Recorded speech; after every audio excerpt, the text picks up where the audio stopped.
احساس شیئر کرنا. اب آپ کو اچھے فکر دیتا ہوں. حکومت ختم ہونے کے بعد ملین لوگ نکلے. عمران خان صاحب اس سپورٹ میں نکلے, اس نظریے کے سپورٹ میں نکلے, آئین اور قانون اور انصاف کی بالادستی کے لیے نکلے. ہم نے 60 سے زیادہ پاکستانی تاریخ کے سب سے بڑے جلسے کیے.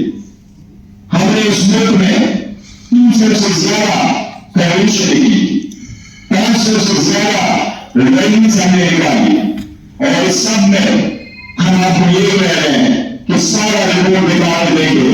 اس میں میرے لوگ کے بچے ہیں, اس میں بوڑھے ہیں, اس میں عورتیں ہیں, اور اس میں ہر بات آدھائی کے لوگ اور انہوں نے کبھی اس ملک کا گمراہ کر نہیں توڑا. ہم سازش نہیں, ہم ملک کے وفادار اور انشاءاللہ وفادار ہیں.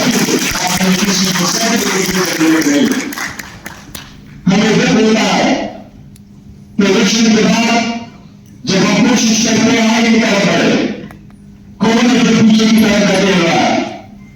آپ کو پاکستان تحریک انصاف کا اصل موقف بیان کر چکے, میں عنایت کر رہا ہوں.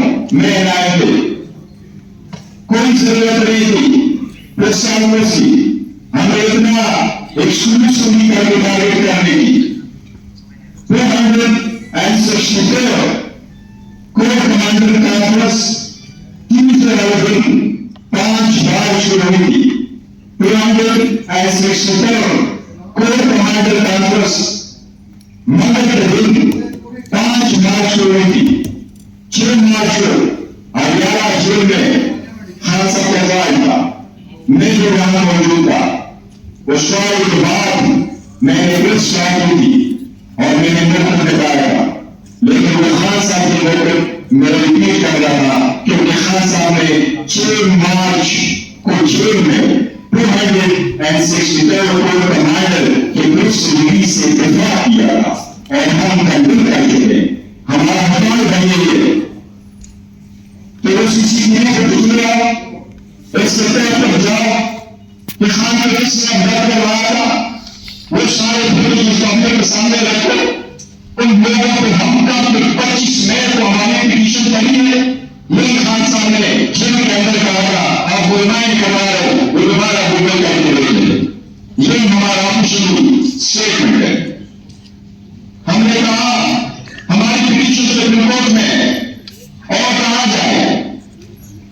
ہم نہیں کہہ رہے آپ کمیشن بنائے, کیا پہلے کمیشن نہیں بنے تھے؟ کیا مجھے رابطوں کی ضرورت ہوئی تھی اس یونیورسٹی ججز کی جسٹس سے مشتمل کمیشن نہیں بنے گی؟ ہماری بھی تو سرکشا ادا ہوئے ہیں.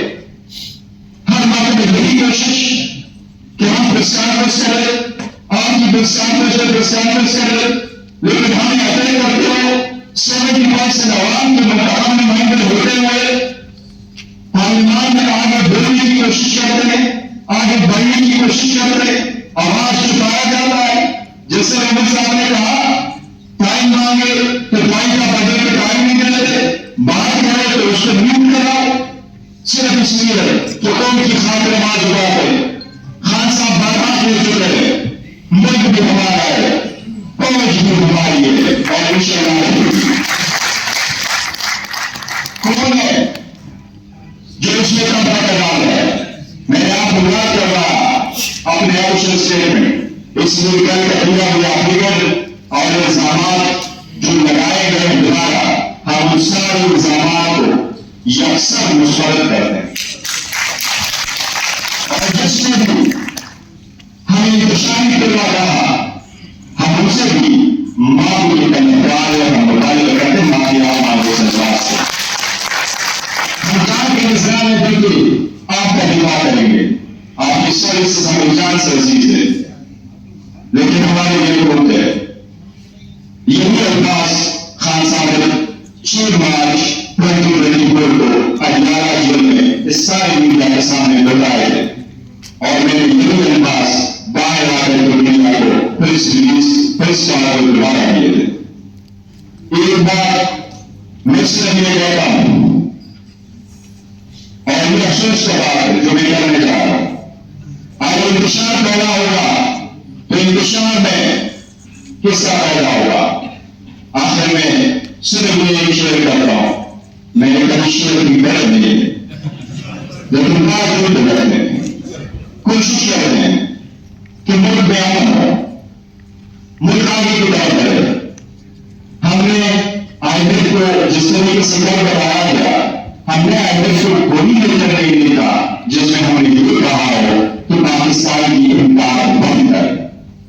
ہم نے آئندہ کو کوئی لیکچر نہیں دیکھا جس میں ہم نے یہ کہا ہو کہ پاکستان کی امداد کو کم کرے۔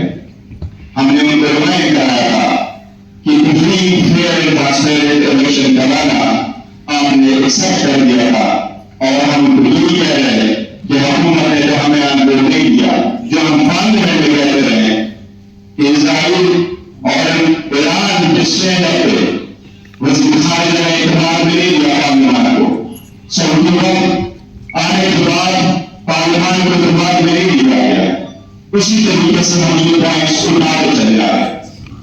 میں ایک بات پھر کہوں گا کہ کوئی سازش ہے کروانے والے قوم ہے جو پاکستان کی مقبول ترین پارٹی کو الزام کی بنیاد لگا کے دل پیدا کرنے کی کوشش کی جاتی ہے۔